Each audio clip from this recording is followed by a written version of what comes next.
Hello, everybody, and welcome to Hash Rate. My name is Mark Jeffrey, and my guest today is JP Thor of DecaSwap. What's up, JP? Thanks for having us on, Mark. I'm in Singapore this week, and where are you dialing from? I'm from Los Angeles, as always, so yeah, I try to stay put, although I love Singapore. It's been a while since I've been there. It was like right before the pandemic. That was the last place I went, right before the pandemic hit, so that kind of grounded me. Before that, I was traveling like a madman. It's a great place. It's a low key of crypto here. This is where Vitalik launched Ethereum back in the day.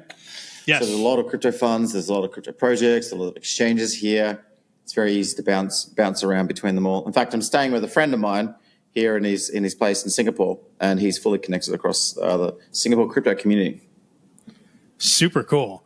So when I see you online, I see you on Twitter, on X, which is my usual hangout, I love your posts, and your posts are always hyper excited.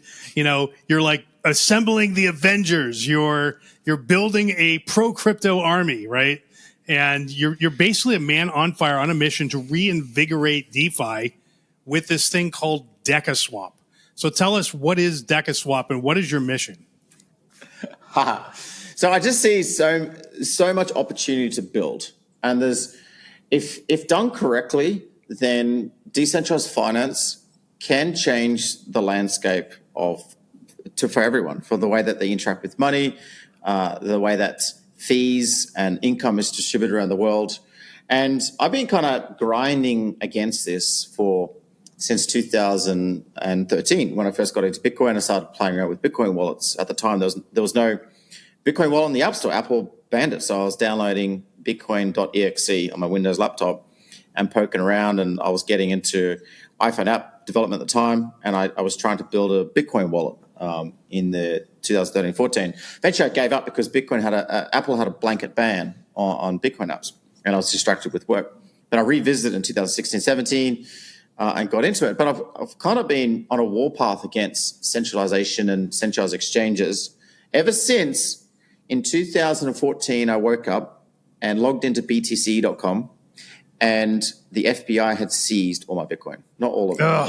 So what had happened is the hacker who stole the 800,000 Bitcoin off MTGOX had tried to launder it all out through BTC.com, which is a Russian exchange. And so as a result, BTC obviously didn't do any AML on this guy, and the FBI came in and shut the whole exchange down. I took my Bitcoin, and I was mad. I was like, well, why are we trading decentralized money on centralized MySQL device? The whole MTGOX thing was an absolute disaster. And then I got rugged on an exchange that wasn't even related to MTGOX, which I thought was the safer one because I saw MTGOX blow up in flames. So I went over to BTC, and that got rugged by the FBI. So ever since then, I've been on this warpath on self-custody and decentralize the things. And I started with decentralized apps and got into decentralized liquidity. And it's just still not there yet. 2024, the protocols work. So you can swap between assets and get yield and borrow collateral. They do work, but they're very complex and they're very difficult to understand from the average user. So everything I do is about trying to abstract the complexities of these base layer protocols and present it to the user in the simplest way possible, right? And I always stress that to the interfaces. Just do the simplest thing. Just don't give your user 10 different options. Just choose the best option for your user and give it to them. You don't need to disclose the user 15 different fees and little this, because then the user who wasn't fee sensitive, you tell them 5 different fees, the inbound fee, the swap fee, they will become fee sensitive, right? They were never fee sensitive. You just made them fee sensitive, right? And you've made them time sensitive and fee sensitive by just overloading them with information and unnecessary. The user has an asset. They want to do something with it. They want to swap it. They want to yield it. They want to borrow against it, right? Just give them a single option. So that is DecaSwap, decentralized swaps. And it's an interesting project. It's certainly a wait. So basically you are making you're trying to make an Apple-like consumer simple DEX. Is that fair? That's extremely powerful under the hood. So you're very concerned about the user interface, and you're very concerned about the engine underneath it, which I want to talk about in a second. But is that fair to say, or is that not it? No, that's correct. So I'm specifically targeting the interface aggregator layer, right? So THORChain and Chainflip, Maya, and Compound, Aave, Uniswap, specifically at the protocol level, is like the base layer protocol, right? And then you've got users up here, and you can't, I mean, a user can publish a Bitcoin transaction directly to the chain, right? But a user typically carries around a wallet, like you were talking about Unisat and Blue Wallet and you know, Trust Wallet, right? So the user keeps their crypto in a wallet. I can jump on a CLI and type a CLI command and hit Command line interface, for those who don't know. Command line interface, and broadcast it directly to the chain. So I can skip the wallet interface, I can skip the aggregator, I can skip blah, blah, blah, and just talk directly to the chains. But you're not going to get 200 million users doing that, right? So you've got to give them an interface, right? A wallet. And then that wallet then connects up to an interface like Wallet Connect, or you said you connected your Unisat wallet to DotSwap. So there's clearly a interface there, Chrome, right, that bubbles up information from the blockchain and presents it to you in an easy to digest manner. However, that interface also then wraps aggregators. Aggregators present to the user, place portfolios, things that they do with apps, swap routes, et cetera, et cetera. So it's a multi-layer approach, and that's how you kind of deconstruct centralized exchanges into various layers that each do the separate thing safely. So aggregators, there's a whole bunch of engines out there, a very wide variety of different engines that swap from coin A to coin B, chain A to chain B, and they have different prices and different pairs of coins that you can swap one for the other. So finding sort of the best path in all of that, that's an aggregator, and threading that needle is something most people cannot do. And you want to just and nobody should have to do it. You want to hide all that complexity. Yes? Correct. And it's not just swap aggregation, it's action aggregation. So you have ETH and you want to bridge it, right? You might have to probably Google ETH to base bridge, work out where that bridge is, and then do your bridging transaction, right? Or you might have to Google, where do I earn Bitcoin yield, and get served like 3 different scam sites, navigate all the nonsense, avoid being phished, and finally you work out where you can go get Bitcoin yield. Maybe it's DotSwap or THORChain or whatever. And then, so I'm saying like the aggregator does way more than just finding the best routes. It packages up all of the credible, useful, decentralized protocols, right, that you will never have a relationship with because you don't want to sit there and Google stuff and research stuff for ages, right? Yep. Or maybe you do. You're pretty good at it. I try. But the 200 million users are not going to do that. They just want to be given a single brand, which they can have a relationship with, a single coherent interface selection, mobile, desktop, web, Chrome extension, Telegram bot. And then the aggregator bubbles up all these options to them and removes the burden, the cognitive burden of choice and price and time and all that. So that's what I'm trying to build over the next 5 years. Yes, and so not only is it, just to recapitulate, not only is DecaSwap a swap, but you want to have one user interface for swaps, for yield, for lending, for perpetual swaps. Yes? Everything. Yes, everything. Yeah. So everything in DeFi. It's the holy grail super app. It's the everything app for crypto. Yeah.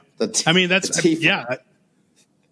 Yeah, it's the holy grail. Everyone's trying to build it. I know that. I get it. And so then your next question should be, well, why do you think I'm going to build it? And where everyone else has failed, why do you think I'm going to succeed? Because, I got to have a bit of conviction about it. Well, I do want to ask that question, but because I think I know where you're going to go. But before that, I want to talk a little bit about THORChain for just a second, because Sure. I do think this is a core component of it.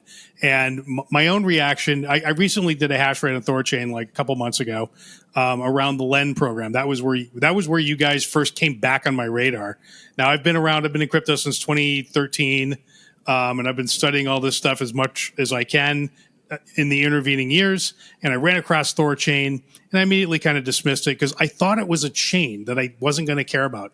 I thought it was like a 2017 ghost chain. It had its own cult and its own coin, And, it was kind of cool. Some people liked it, and it wasn't going to die, but it wasn't ever going to take off.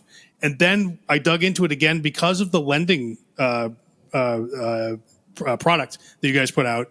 And I sort of just had this holy shit moment where when I understood how it worked, I didn't realize the THORChain is how you didn't call it Cross-Chain DEX. You called it THORChain, right? So in my mind, it was a marketing issue. But once I understood that the chain was how the DEX worked, that the pairs straddled the Thor, all of the liquidity pairs straddled the THORChain and whatever the other chain is, whether it's Solana, Solana soon, Ethereum, etc., even native Bitcoin. So everything is Bitcoin Rune, Ethereum Rune, and everything gets translated into Rune, and then from Rune back out again to whatever the coin is you're swapping for. And once I understood that, I was like, oh, that's genius for a lot of different reasons related to security, but also because each pool had Rune as its other component. The larger the usage of this THORChain gets, this cross-chain DEX gets, the more the value of Rune should increase. So it creates a lot of demand for Rune. So just in every way I looked at it, I was like, oh, this is a key part of infrastructure for all of crypto. And the fact that you can go from native Bitcoin to all these other chains, that was amazing, because my path up until THORChain was I had to go to a centralized exchange. I had to go to Gemini or Coinbase or whatever to go from Bitcoin into whatever else. And I've done that a bunch of times. And THORChain was the first time I didn't have to do that.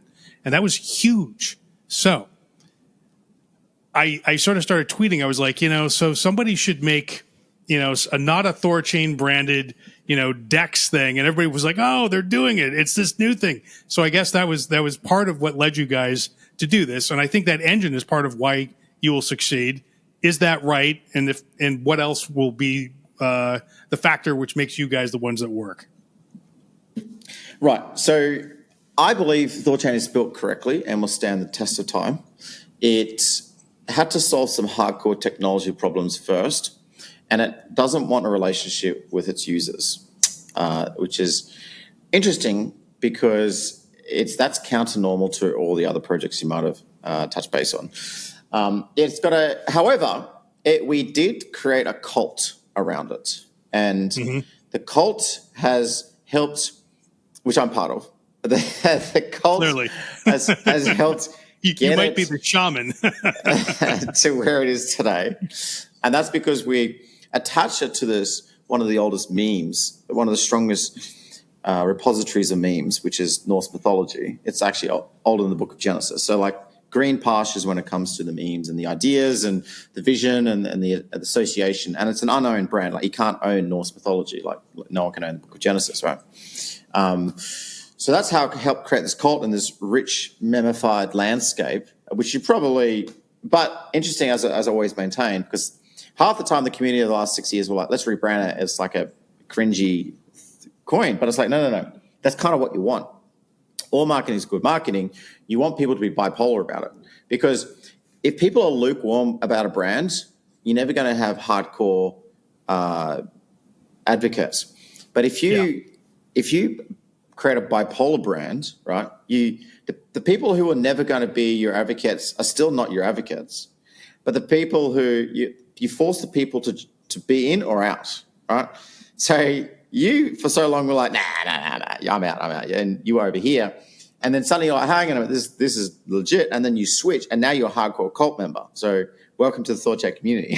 so it's forced you to take a stand. It's like you are now bipolar when it comes to THORChain. People either hate it or love it, right? And that's kind of what you want. You want that bipolar attitude to really penetrate and become signal. But going forward, THORChain doesn't want to have a relationship with you. In fact, its users are not users. Its users are developers of wallets and exchanges, right?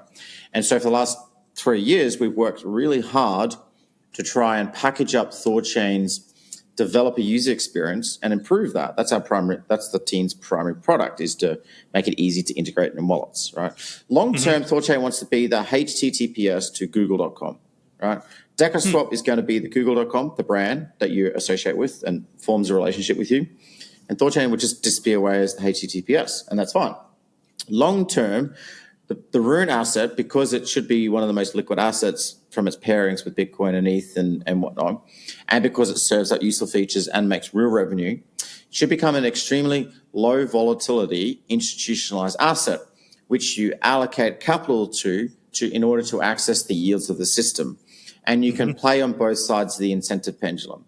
So THORChain is a 100% fee switch protocol. It distributes 100% of its revenue to its token holders, which, as I'm finding out in the last few months, is extremely rare. I talk to many projects and I see many projects that do notionally create value over its DeFi, and the company behind it, the labs company, whatever, take 100% of the revenue and don't share it with the token holders. Now, it's partly because they've had to survive a pretty brutal bear market, but it's also pretty unfair when it comes to the token holders that they're not being optimized for. And so THORChain was able to do this since day zero because it's correctly designed.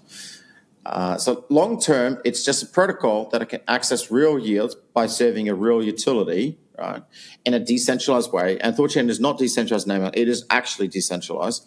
And I proved this, and I planted a flag in the soil when I publicly doxed myself and walked away from the project.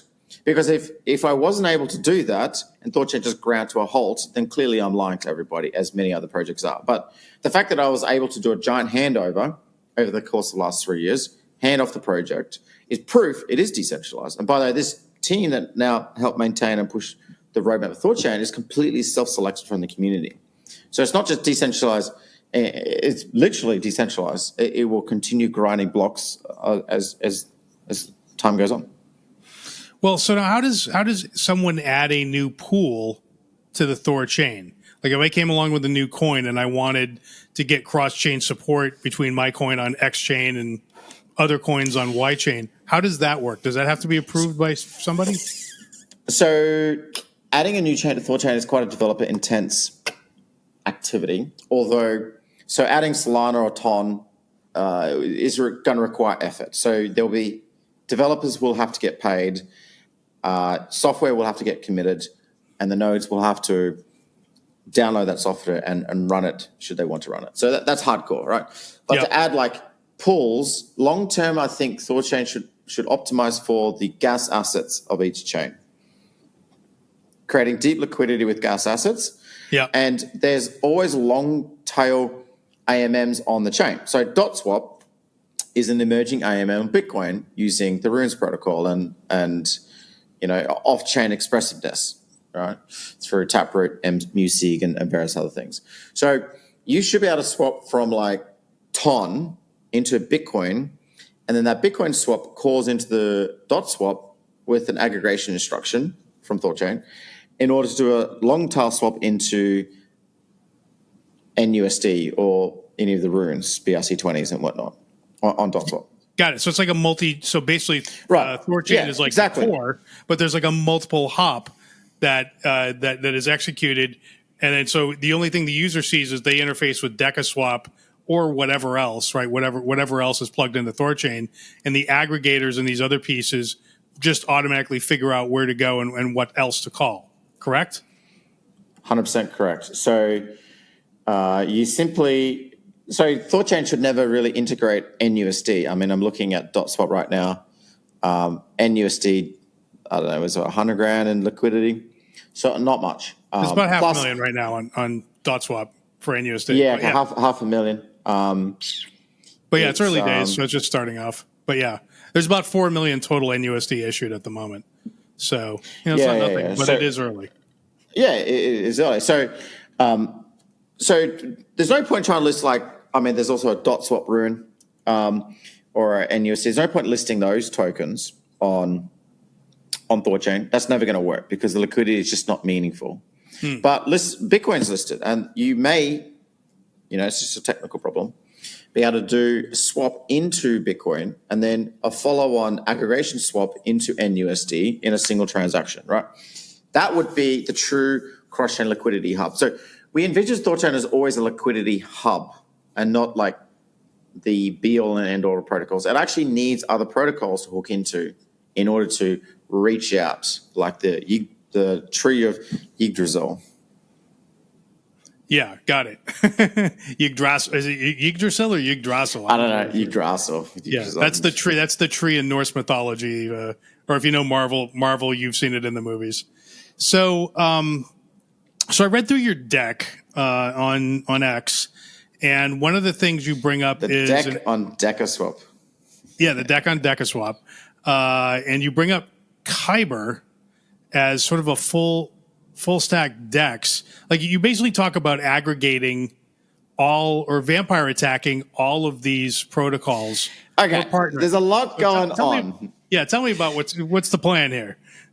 Look, crypto. I mean, the crazy thing about crypto is anyone can try and do anything, right? All these DeFi protocols and all these communities they're open, they're fluid, the rules are known ahead of time. So just make your move. And how crazy move do you want to make, right? Crypto is just so boring at the moment, and it's just so underwhelming. And I'm really opposed to this CDFI weird little stage we're going through in right now. Like all the CDFI and LSDs and the restaking protocols, like hopefully no one's under any illusion that these are completely centralized, right?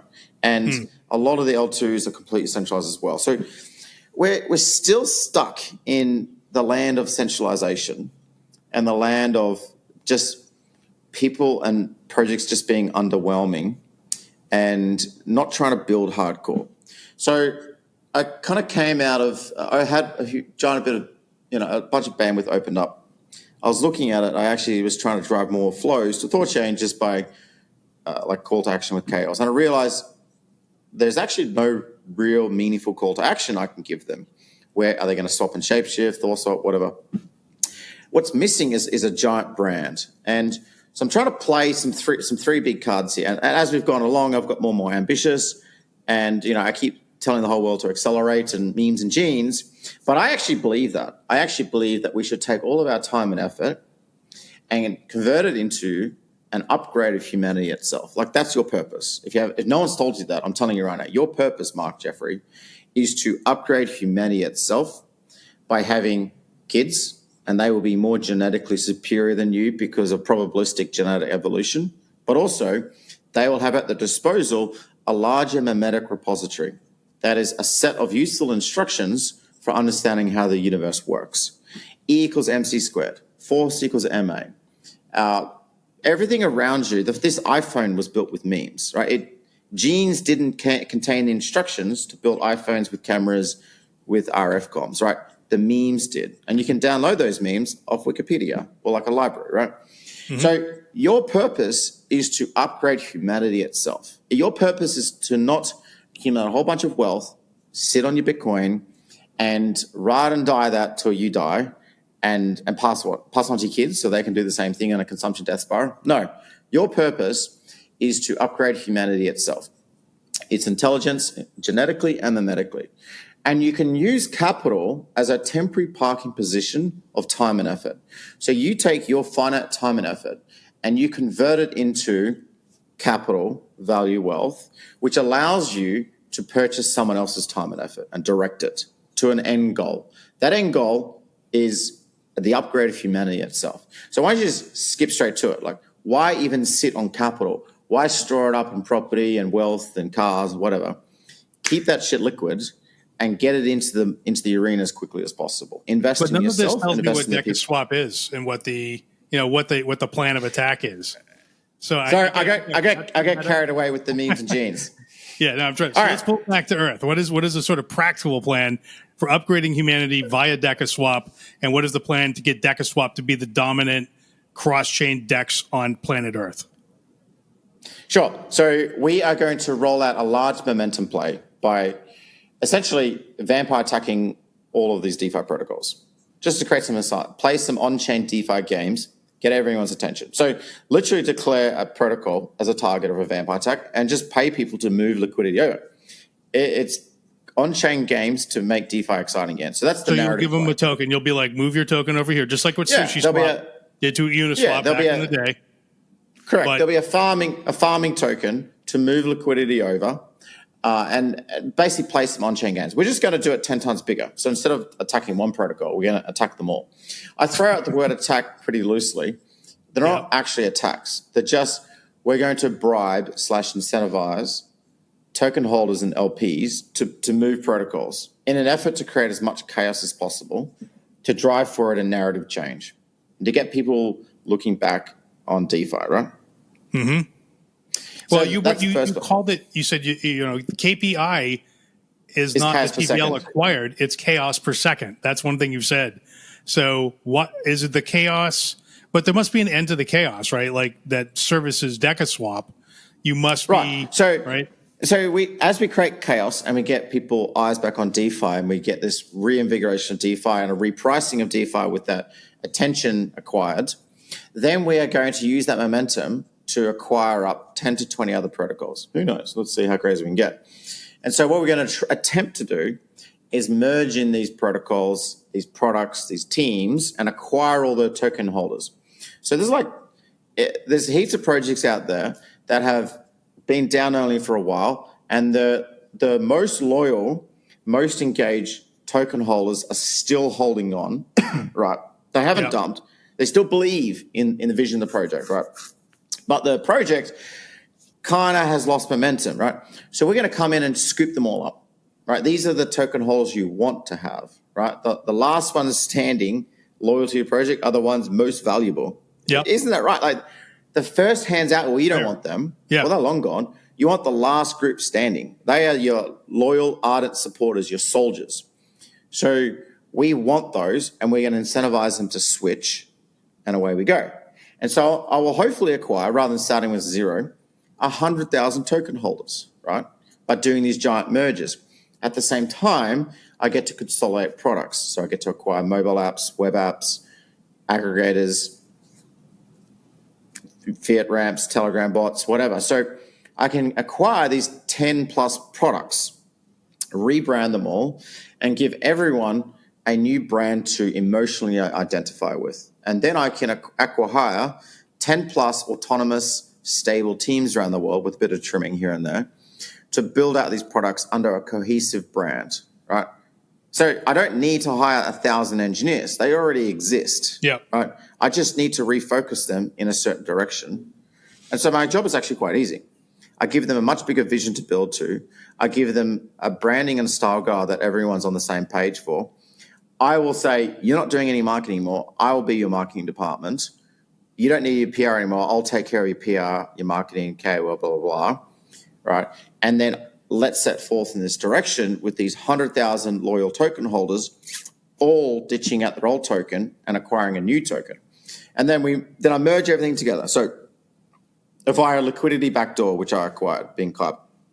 So I'm very good friends with the founder of Kyber, and he's in my circle here in Singapore. And he came to me 2 months ago, hey, can you help me reinvigorate the Kyber project? Mm-hmm. So I took a look at it and realized it's a vehicle for something much bigger.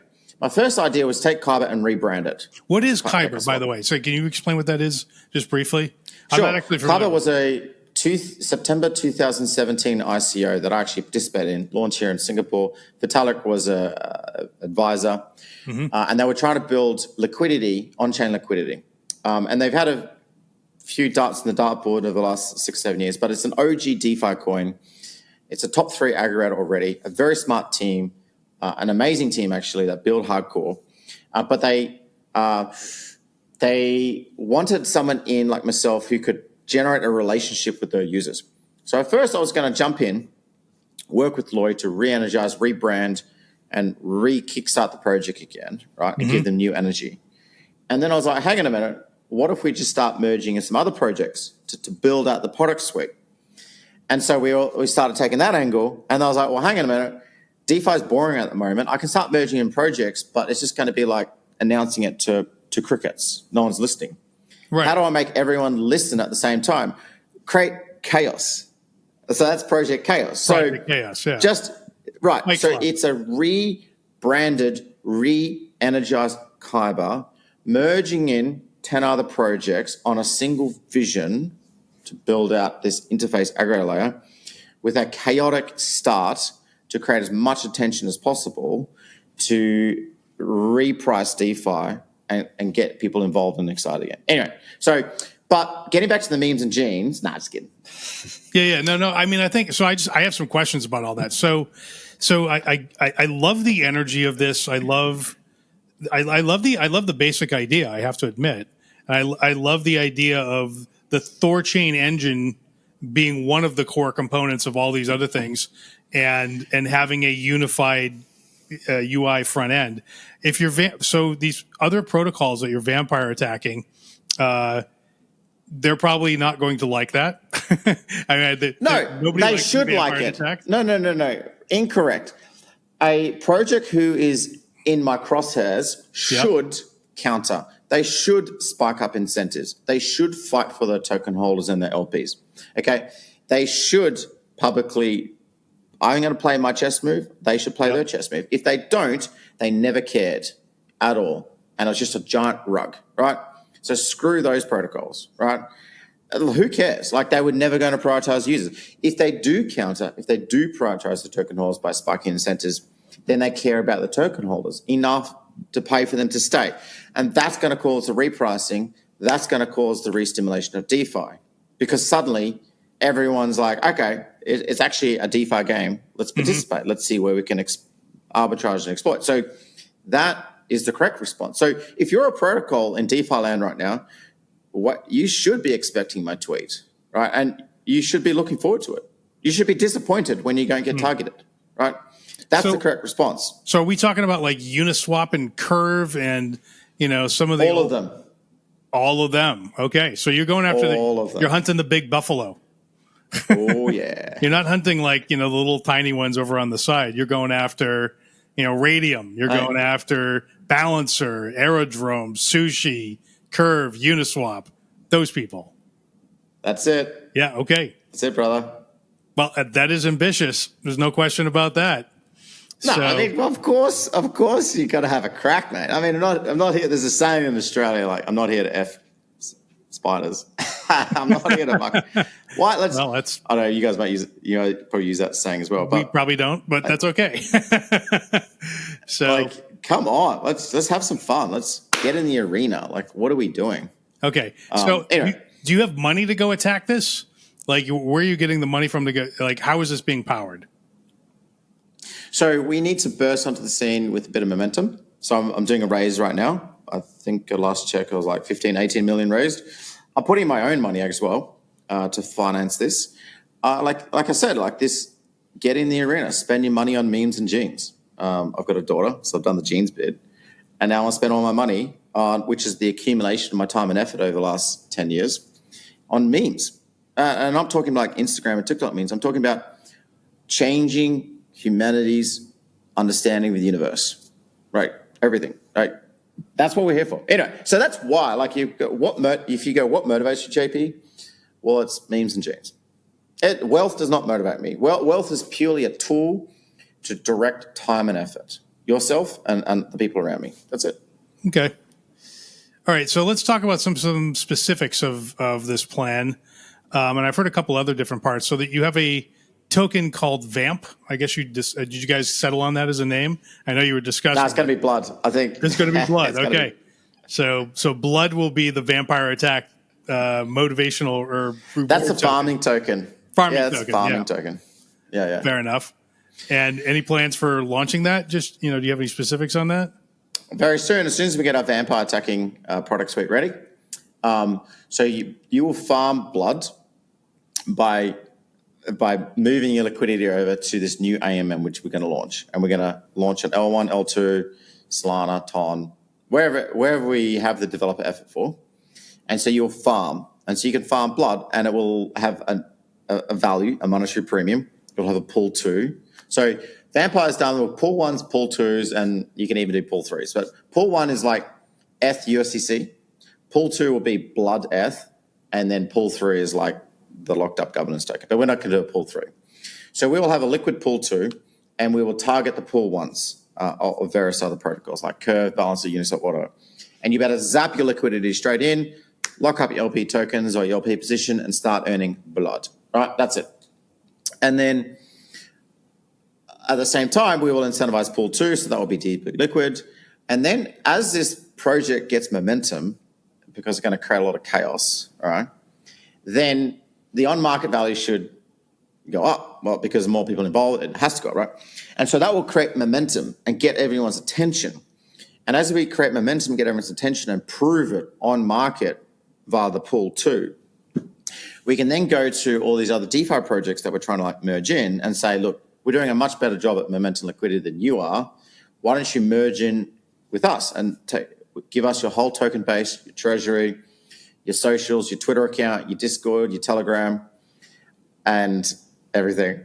And then everything just gets rebranded, right? Everything just to point towards the same domain. And you think you're just going to give up their brands like that? Like I just feel like the diehards are going to be like, no, man, we like Curve. We like being Curve. Why would we give that up? We don't want to be Deca Curve. We want to be Curve, right? Like, no, Curve just wants to be an aggregator. Curve just wants to be under the hood, earning money back to his token holders. That's it. True. A lot of these projects don't want they view it as a liability. They view their token holders and the brand and the launches as a liability. They just want to make money, right? The founding teams just want to like shed off this liability and just make money. So like where possible, we will take the functioning product and the team that wants to join with us and build the future, right? A cohesive product strategy, but also these aggregators. So like an aggregator like Rubik Finance or THORSwap, SwapKit, we don't want to have to build aggregators all over scratch. In fact, a lot of this is aggregators wrapping aggregators wrapping aggregators. So we will likely kick off an agreement with them and say, hey, you can build the aggregator. We will wrap it, right? Cap your fees of 5 to 10 bips, and then the DecaSwap aggregator will charge 50 bips, 40 to 50 bips to its users, right? Basically the non-fee sensitive users, which we want to specifically target for. And then we share income. So they build the aggregator. They discharge the liability of the token holders and the brand and domain, and they just ship us an aggregator, and they make money until the cows come home. And so does it make sense? So your pitch is basically like, we're the Borg, let us assimilate you, you'll make a lot more money. Yeah, actually, one of my lines to these founders is, do you want to be the founder of a $10 million dying project or the co-founder of a unicorn project? They think for like 2 seconds and they go, that's a good question. Right. That's a very good question. So great pitch. I mean, some people just want to do their own things, right? So some of them will choose the 10 million, but yes, without a doubt, most of them will choose to be, they just want to make more money. So if you offer them a way to do that, they're good. Well, it's not about the money, actually. My question, I think you might have missed it. My question to these founders is, would you rather be the founder of a dying, slow rug, $10 million FTV project, or the co-founder of a successful unicorn project? Yes. That's worth $1 billion plus, right? As a founder, what motivates you far more than wealth and value and blah, blah, blah, is true value creation, success, shipping a product, being part of that story, right?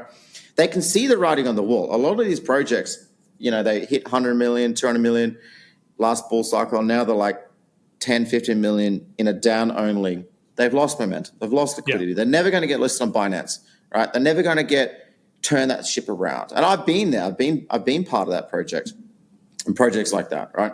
And it's so hard as a founder to shed yourself from that project. Like, it's so hard to do planned obsolescence and shed it all off, because people will go, oh, you're that scammy founder that you won't have achieved product market fit. Okay, like most founders do. Like 99% of founders in entrepreneurs fail. But the difference with having a token is you publicly fail forever, all right? Mm-hmm. And so you're kind of associated with failure forever, right? Unless you achieve planned obsolescence and zero out your token. So we're offering these founders this. We're literally saying your token holders will burn their tokens, switch to a better token, and we collectively build together. And we are offering them planned obsolescence. Okay, so talk about VultiSig. So that's another piece to this puzzle, right? Brother, VultiSig. Is that like under your umbrella as well, or is that adjacent? So in January this year, I was setting up a crypto fund, right?